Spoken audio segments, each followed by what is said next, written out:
एक बार फिर से पूजा भारती टेक में हम सभी स्टूडेंट्स का सभी साथियों का स्वागत है।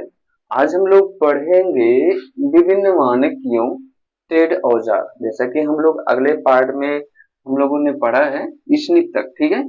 प्लायर क्या होता है, हैमर क्या होता है, छेनी, पोकर, पेचकस, वायर गेज, ये सारे जो आपके ट्रेड औजार हैं, ठीक है, जो इलेक्ट्रीशियन के ट्रेड औजार हैं, इनके बारे में हम लोग पढ़ चुके हैं। कैंची ईशनिक तक, ईशनिक क्या होता है, इसके आगे आज हम लोग इसका अध्ययन करेंगे, ठीक है। वायर स्टीपर क्या होता है, सबसे पहले वायर स्टीपर जान लेते हैं। वायर स्टीपर क्या होता है, इसका क्या काम है, ये कैसे होता है, और उसके बाद वाइस, जिमलेट और जितने भी आपके ट्रेड औजार इस साइड में दिख रहे हैं, यहाँ से स्निप के नीचे से इन सारे औजार के बारे में पढ़ेंगे, ठीक है। एक बार फिर से आप सभी स्टूडेंट्स का बहुत बहुत स्वागत है। तो चलिए चलते हैं और वायर स्टीपर के बारे में जानते हैं। वायर स्टीपर के बारे में पहले जान लेते हैं कि वायर स्टीपर है क्या चीज, ठीक है। वायर स्टीपर का जो उपयोग है वो इंसुलेशन को छीलने के लिए किया जाता है, ठीक है।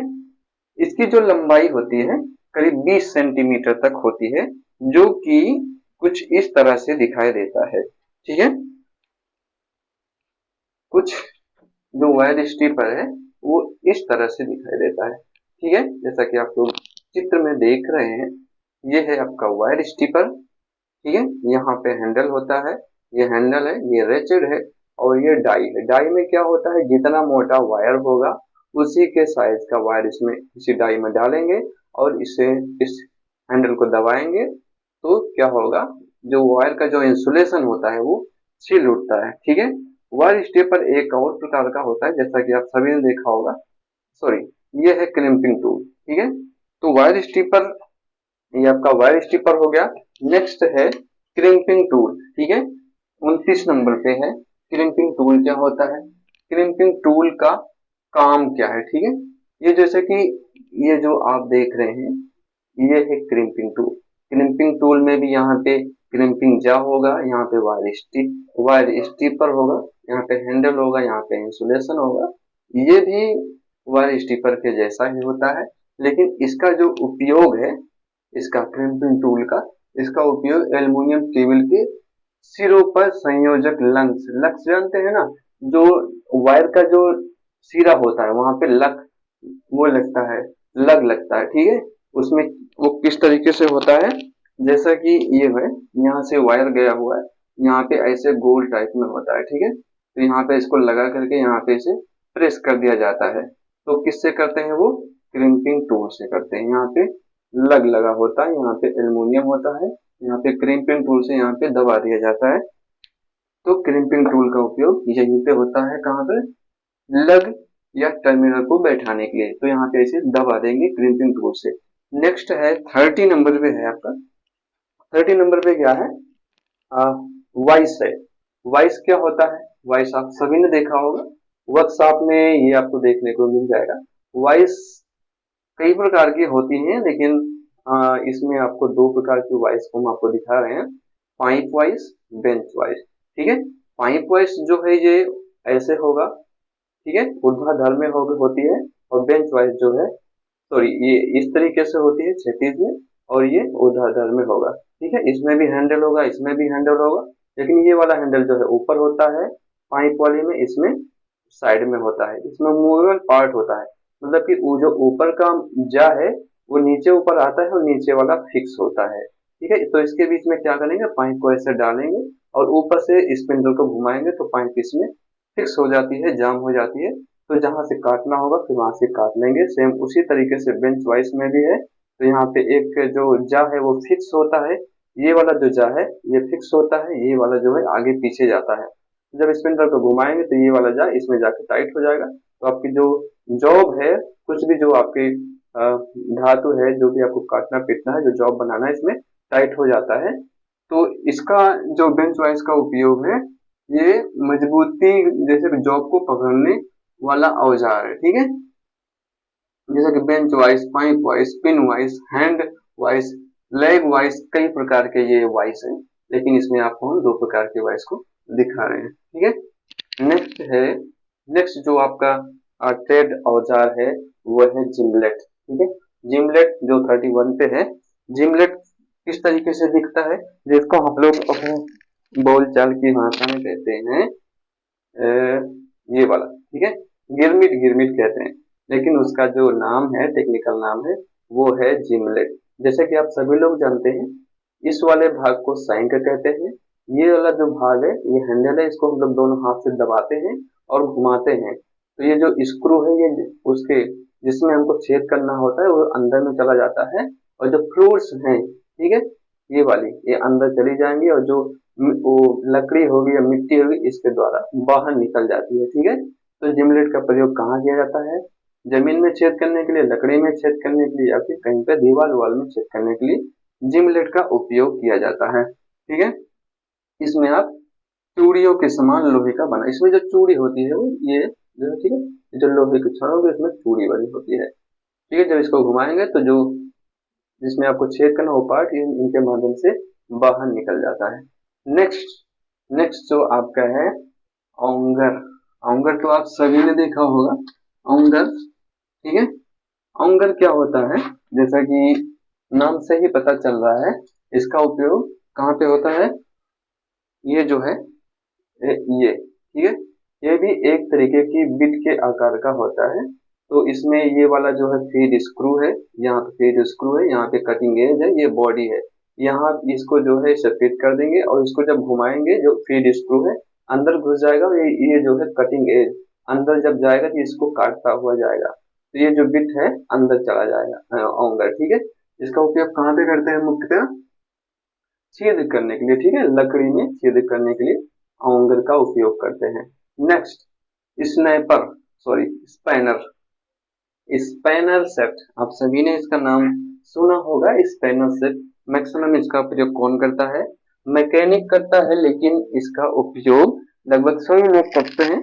आप सभी ने इसको देखा होगा और इसका प्रयोग भी किया होगा, लेकिन अगर आप लोग के नाम नया लग रहा है तो हम आपको बता दें, ये इसको कहते हैं स्पैनर, ठीक है। स्पैनर जो है कई प्रकार के होते हैं। स्पैनर का प्रयोग कहाँ करते हैं? बोल्ट को खोलने के लिए, नट को खोलने के लिए स्पैनर का प्रयोग करते हैं, जिसको हम लोग आम बोलचाल की भाषा में क्या कहते हैं? रिंच कहते हैं, ठीक है। 33 नंबर पे जो है स्पैनर, इसको हम अपनी बोलचाल की भाषा में रिंच कहते हैं। ये भी कई प्रकार के होते हैं, वन साइड, टू साइड, ठीक है, गोल वाले और वर्गाकार वाले, तो ये कई प्रकार के स्पैनर होते हैं। इनका जो साइज होता है 6 से 19, मुख्यतः जो इलेक्ट्रीशियन इनका उपयोग करता है वो 6 से 19 सेंटीमीटर के जो आकार के होते हैं, उनको हम इनका उपयोग करते हैं। ये जो है डबल एडेड होते हैं, सिंगल एडेड होते हैं, double ended, single ended, box, special आदि, ठीक है।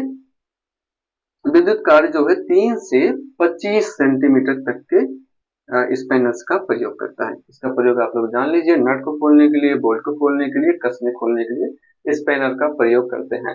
नेक्स्ट है इस एडजस्टेबल स्पैनर। एडजस्टेबल स्पैनर को आप सभी ने देखा होगा, सेम वो भी स्पैनर ही होता है, लेकिन स्पैनर के जैसा ही होता है, लेकिन उसमें क्या होता है कि इसका जो ये है, जा है, जबड़ा है, ये वाला, इसको हम छोटा और बड़ा कर सकते हैं।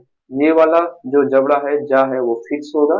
नीचे वाला ये जो जबड़ा है मूवेबल होता है, और यहाँ पे एडजस्टेबल नट लगा होता है, ये तो हैंडल है ही। जब इसको हम टाइट करेंगे तो ये ऊपर जाएगा, लूज करेंगे तो नीचे आएगा, तो इसका जो जबड़ा है छोटा बड़ा हो जाता है। इसकी वजह से इसका जो नाम है वो एडजस्टेबल स्पैनर है, ठीक है। इसका उपयोग भी हम लोग नट बोल्ट को खोलने कसने के लिए करते हैं। इसको आवश्यकता अनुसार छोटा या बड़ा किया जा सकता है, इसकी वजह से इसका जो नाम है वो स्पैनर रखा गया है। अगर आप लोगों को वीडियो अच्छा लगे तो आप लोग लाइक करके कमेंट में जरूर बताएं, अगर कोई वीडियो में प्रॉब्लम आ रही है तो। नेक्स्ट 35 नंबर पे है पाइप रिंच। पाइप रिंच आप सभी ने देखा होगा, 35 पे आप लोग देख रहे हैं ये वाला पाइप, 35 पे पाइप रिंच है। पाइप रिंच का प्रयोग कहाँ पे होता है? आप सभी लोगों ने देखा होगा, शायद इसका उपयोग भी किया होगा। मुख्यतः इसका जो उपयोग है वो जो करते हैं प्लम्बर करते हैं, ठीक है। इसमें भी ये भी एक प्रकार की रिंच है, इसमें यहाँ पे हैंडल होगा, यहाँ पे एक जो जा है वो हैंडल में फिक्स होती है, और जो दूसरी जा है यहाँ पर वो मूवेबल होती है, मतलब कि आगे पीछे होती है। तो इसमें बीच में यहीं पे जो इन दोनों जा के बीच में यहाँ पे पाइप को रख दिया जाएगा और इसको यहाँ पे नट लगा होगा उसको टाइट करेंगे तो जा जो है इसमें टाइट हो जाएगी, फिक्स हो जाएगी पाइप। तो हैंडल को है ना, हैंडल से घुमा करके उसको हम बड़ी आसानी से खोल सकते हैं। ठीक है। नेक्स्ट है पाइप कटर। पाइप कटर का उपयोग कहाँ पे होता है? अगर जैसे कोई पाइप काटनी है तो वहां पे अगर हम हेक्सा से काटते हैं तो क्या हो जाएगा फिर? हेक्सा से काटने पे क्या होता है, जो पाइप है वो उसमें जो कटिंग है वो टेढ़ी मेढ़ी हो जाती है, उसकी उसके स्थान पे हम लोग इसका प्रयोग करते हैं पाइप कटर का। ये है पाइप कटर। पाइप कटर भी इसमें भी दो जा होते हैं, एक ये फिक्स होता है, ये वाला जो है मूवेबल होता है। मूवेबल मतलब कि यहाँ पे यहीं पे होगा, और जो दोनों जा है, एक जा ये है एक जा ये है, दोनों जा में ब्लेड लगी होती है। देखो ये जो ब्लैक कलर का है, एक ब्लेड इसमें लगा है, एक दो ब्लेड इसमें लगे हैं। ठीक है। जब ये जो मूवेबल होता है पाइप को इसमें डालेंगे और ये जो आप देख रहे हैं हैंडल को घुमा करके इसमें स्क्रू दिया गया है, इसको इसमें टाइट कर देंगे तो ये वाला जो मूवेबल जा है आगे जाएगा और फिर टाइट कर देगा। और इसको नीचे ऊपर ऐसे ऐसे करेंगे तो क्या होगा, पाइप ऐसे आधा कट जाएगा, उसके बाद पाइप को फिर ऐसे रोल कर लेंगे, घुमा लेंगे, फिर उधर से ऐसे ऐसे काट काट देंगे तो पाइप जो है बड़ी आसानी से और बढ़िया शेप में कट जाती है। तो वही जो पाइप कटर है, पाइप कटर का उपयोग पाइप काटने के लिए किया जाता है। और जो पाइप कटर है इसकी जो लंबाई होती है 30 से 90 सेंटीमीटर तक होती है। ठीक है। नेक्स्ट है इसका उपयोग जो जीआई पाइप होते हैं उनको काटने के लिए किया जाता है, इसका पाइप कटर का। नेक्स्ट 37 पर है, 37 ब्लो लैंप। ब्लो लैंप क्या होता है? ब्लो लैंप आप सभी ने देखा होगा, सुना होगा। अगर आप लोगों ने नहीं देखा है तो मैं आपको बता दें कि ब्लो लैंप जो है, ब्लो लैंप का उपयोग जो है, जैसे कि कोई दो केबल है, जैसा कि ब्लो लैंप का अगर उपयोग करना है और ब्लो लैंप के जरिए क्या करते हैं, दो केबल को अगर जोड़ना है, ठीक है, दो केबल को ऐसे जोड़ना है ऐसे, तो क्या करेंगे वहां पर ब्लो लैंप का उपयोग किया जाता है। वो कैसे किया जाता है? सबसे पहले ब्लो लैंप को हम लोग पहले देख लेते हैं कि कैसा होता है उसका चित्र। ठीक है। जैसा कि आप लोग चित्र में देख रहे हैं ये ब्लो लैंप है। इसमें क्या होगा, एक टंकी होती है उसमें तेल भरा होता है, यहाँ पे वाल्व होगा, यहाँ पे एयर रिलीज होगा, जैसे अधिकतम जो वायु हो जाएगी बाहर निकल जाएगी। और ये एयर पंप है, इसमें इसमें प्रेशर, ठीक है, इसमें वो उसमें इसमें पंप होता है ताकि इसमें अधिक हवा भरी जा सके। तो जो ये जो है ये फ्लेम है ताकि तेजी से जले। ठीक है। गैस तेजी से निकलेगी तो जो ये जो फ्लेम है तेजी से जलेगी। ये आपका बर्नर है। तो दो धातु को जोड़ने के लिए ब्लो लैंप का प्रयोग किया जाता है। इसमें इसमें ज्वलनशील ऑयल भरा होता है इस टैंक में, और जब इससे से ये यहाँ से फ्लेम निकलती है तो दोनों जो ज्वाइंट है, जो ज्वाइंट है उनको गर्म कर लिया जाता है। जो केबल के जो दोनों सिरे हैं उनको गर्म करके वहां पे सोल्डरिंग कर लिया जाता है। ठीक है। तो ये है आपके पुली, सॉरी ब्लो लैंप। नेक्स्ट जो है 38 आप 38 भी आप सभी ने देखा होगा। 38 जो है उसका नाम है पुली पुलर। ठीक है। पुली पुलर का उपयोग कहाँ पे किया जाता है? जैसे कि पुली जो शाफ्ट होते हैं जहाँ पे मोटर लगे होते हैं वहां पे एक बेरिंग अगर फंस जाती है तो उसको निकालने के लिए हम लोग किसका प्रयोग करते हैं? पुली पुलर।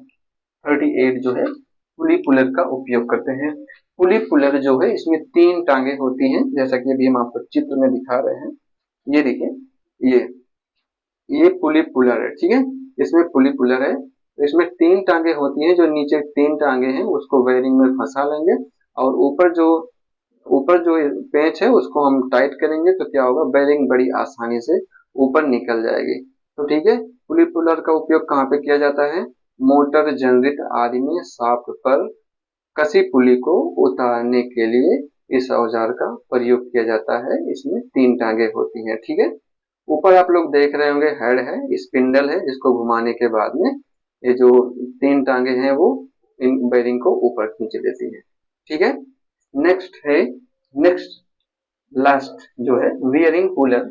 बियरिंग पुलर का उपयोग भी पुली पुलर की भांति ही किया जाता है। इसमें तीन टांगे होती हैं, पुली पुलर में बेयरिंग में 2 टांगे होंगी। इसका उपयोग भी बेयरिंग को शॉफ्ट से बाहर निकालने के लिए किया जाता है। जैसा कि हम आपको चित्र में दिखा रहे हैं, ये है आपकी बेयरिंग पुलिंग पुलर। ठीक है, बेयरिंग पुलिंग पुलर भी एक प्रकार की जो बेयरिंग को निकालने वाला यंत्र है। इसमें 2 टांगे होती हैं।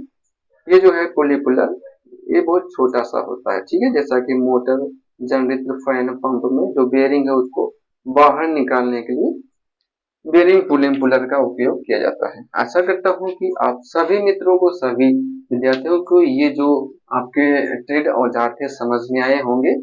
तो नेक्स्ट जो पार्ट होगा उसमें हम लोग नए चैप्टर के बारे में पढ़ेंगे। तो आज के लिए सिर्फ इतना ही। अगर वीडियो अच्छा लगा हो तो आप लोग लाइक कर सकते हैं। अगर हमसे नहीं जुड़े हैं तो सब्सक्राइब करके आप हमसे जुड़ सकते हैं। तो नेक्स्ट जो पार्ट होगा वो अगले लेसन में हम लोग पढ़ेंगे। तब तक के लिए बहुत बहुत धन्यवाद पूरा वीडियो देखने के लिए।